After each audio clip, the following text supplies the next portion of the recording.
اب بعض دفعہ لوگ کہتے ہیں کہ یہ اتنا طویل عمل ہم انجام نہیں دے سکتے، یا یہ کہ ہم سورہ اتنی اچھی طریقے سے نہیں پڑھ سکتے. تو پھر امام نے ایک دوسرا طریقہ بیان کیا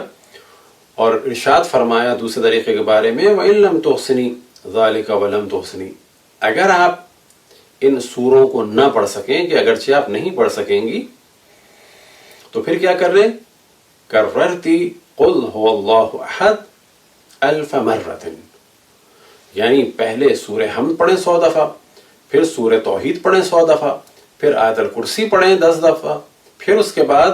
بجائے سورہ انعام کے اور ان سوروں کے اور پھر انشقاق سے لے کے آخر قرآن تک پڑھنے کے 1000 دفعہ سورہ توحید پڑھ لی جائے. اور یہ دوسرا طریقہ انتہائی آسان ہے کہ جو لوگ ان سوروں کی وجہ سے اس عمل کو انجام نہیں دے پاتے کہ ہماری زبان اتنی رواں نہیں ہے، اور اگر ہم پڑھیں تو عموماً غروب تک ان سوروں کی تلاوت سے فارغ نہیں ہو پاتے، خصوصاً کب کہ جب سردیوں کا زمانہ ہو، کہ جب سورج جلدی غروب ہوتا ہے. تو ایسی صورت میں، یا اس صورت میں کہ جب تھکن ہو، یا اس صورت میں کہ جب تلاوت نہ کر سکتے ہیں اچھی، اس میں غلطیاں ہوں، یا یہ کہ ٹائم بہت لگتا ہو، تو پھر 1000 دفعہ سورہ توحید پڑھ لی جائے ان سوروں کے بجائے. تو ایک طریقہ مشہور طریقہ، دوسرا طریقہ کہ جس میں 1000 دفعہ سورہ توحید پڑھ لیا جائے.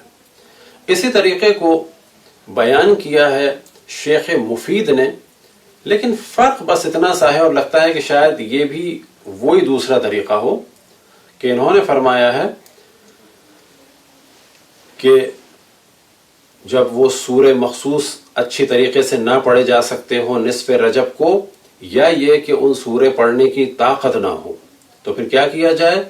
حمد کو پڑھا جائے 100 دفعہ، آیت الکرسی کو پڑھا جائے 10 دفعہ، اور 1000 دفعہ سورہ کو پڑھا جائے،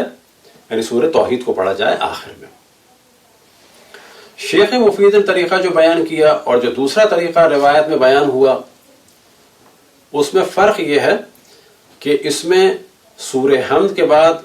100 دفعہ سورہ توحید کا ذکر نہیں ہوا، ڈائریکٹ 10 دفعہ آیت الکرسی کا ذکر ہوا. بس بہتر یہی ہے کہ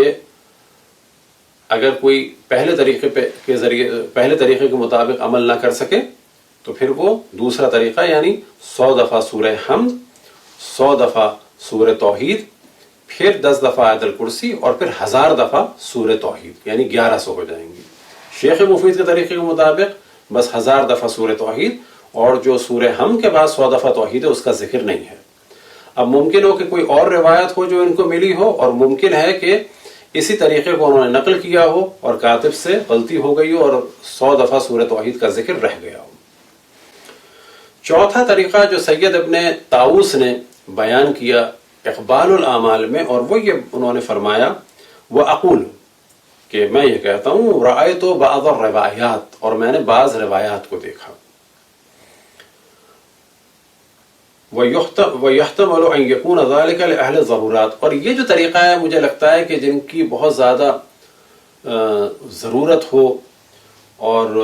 وہ نہ کر سکتے ہوں پورے عمل کو، یا یہ کہ وہ سفر میں ہوں، یا یہ کہ بہت زیادہ ان کی کوئی مشکل ہو، تو وہ کیا کریں؟ فیجزی ہے قرأت قل هو اللہ احد 100 مرۃ، کہ وہ نماز ظہر اثر کے بعد عمل ام داؤد کو اس طرح سے انجام دے دیں کہ پہلے وہ چیزیں پڑھیں، ان سوروں کے بجائے 100 دفعہ سورہ توحید پڑھ لیں. اب یہیں سے ایک جواب یہ مل جاتا ہے کہ اگر کوئی سفر میں بھی ہو تو اس عمل کو انجام دے سکتا ہے، اور سفر میں روزے نہیں رکھ سکتے. تو بس ایک سوال یہ پیدا ہوتا ہے کہ جو روزے نہ رکھ سکتا ہو وہ کیا کرے؟ بیمار ہے، عمر زیادہ ہو گئی ہے، اب وہ چاہتا ہے عمل کرے، تو وہ بھی ان تاریخوں میں، یعنی 15 رجب کو عمل ام داؤد کو انجام دے سکتا ہے، کیونکہ وہ روزے نہیں رکھ سکتا. وہ کہ اگر روزہ ہو تو یہ عمل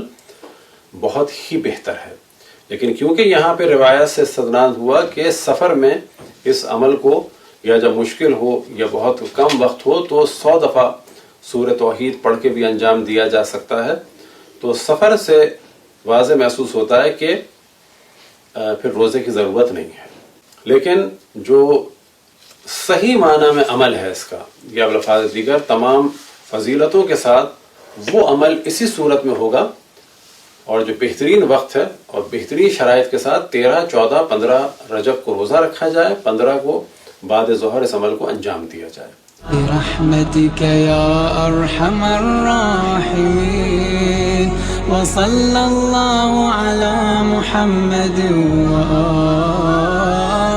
الطاهرين۔